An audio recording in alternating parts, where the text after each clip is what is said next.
Alright, so in honor of Halloween, I actually decided to do my speech on one of the most popular supernatural entities, the vampire. So what do we usually think of when we think of vampires? Well, look no further than my lovely PowerPoint here.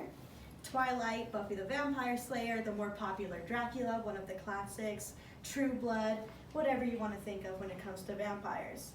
Vampire stories have been passed down from generation to generation, and different cultures or countries will have different definitions on what a vampire is.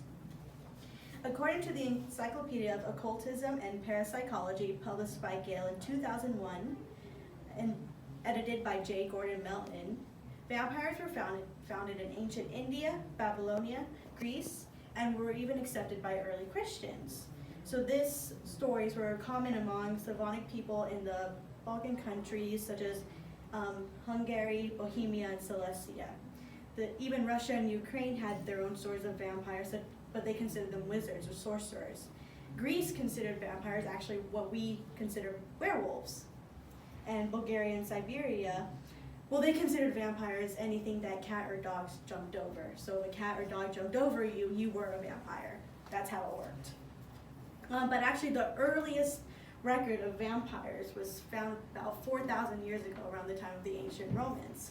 So the folklore behind vampires has actually been around for a very, very long time. But why would we create these creatures?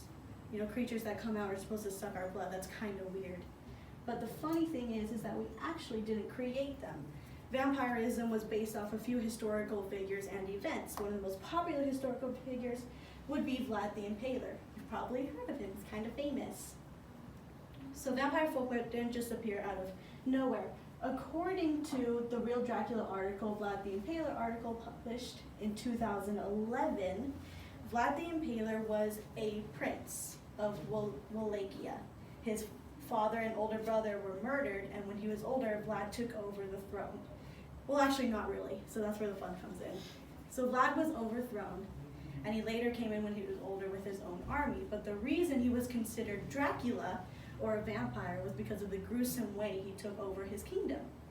So Vlad the Impaler, the reason he has his name is because he actually impaled his victims with long wooden sticks. It was really yucky. And then he was even rumored to have drank the blood of some of his victims. Wallachia is a modern day Romania, but if you actually look into more of the history surrounding him, he is considered a hero in Romania for bringing organization back to Wallachia. But to us, he is considered a vampire, and it's even rumored to be the inspiration behind Bram Stoker's famous Dracula.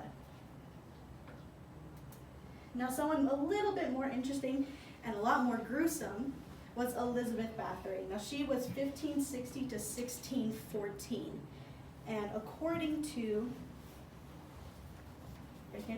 from Women in World of History, published in 2002 and written by David L. Bullock, Elizabeth Bathory was a Hungarian noblewoman. So she came from a long line of counts and countesses. During this time, her family was mostly dead, but she came from a long history of mental illness and violence. But Elizabeth Bathory was not only considered a vampire, but one of the most prolific female serial killers in history. And the reason being, if you look right here, was because of her high estimate of 650 victims.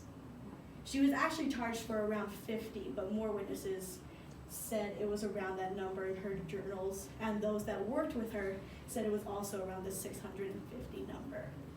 So you're thinking, how did she kill 650 people? Well, one of the reasons was because she was a noblewoman. But the other reason she was considered a vampire was for the fact that she would drain the blood of young women, bathe in it to keep herself young, and drink it to keep herself young. Why she was also considered a vampire. Now, one of the more famous events, which is Mercy Brown, which happened in New England, here, Rhode Island. Archaeologists in the later 1900s to 2000s, and this was according to the Smithsonian article, The Great New England Vampire Panic, published in 2012 by Abigail Tucker. Now, Mercy Brown during this time was actually killed by tuberculosis, but there was such a huge outbreak of tuberculosis that people were blaming vampires for it.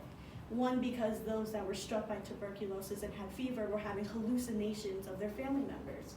So in their heads, they're thinking the family members are coming back after they're dying, going to their family members and infecting them. That's why they were vampires. So during this time, they actually found a lot of mass graves that were interrupted post-burial. And what they were doing is they were finding signs of these bodies being turned around or twisted or even beheaded. But Mercy Brown was a famous case because when they opened up her coffin after her brother claimed to see her,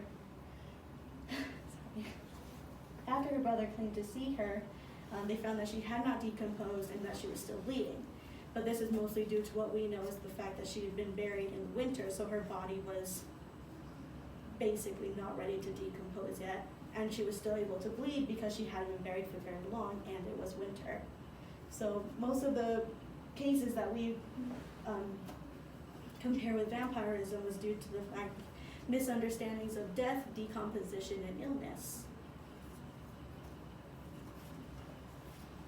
Vampires are one of the more well-known of the supernatural entities. However, creatures of folklore are just an exaggeration of real people or events. But still, I would recommend you stock up on your garlic and pitchforks because vampires are very real. Thank you.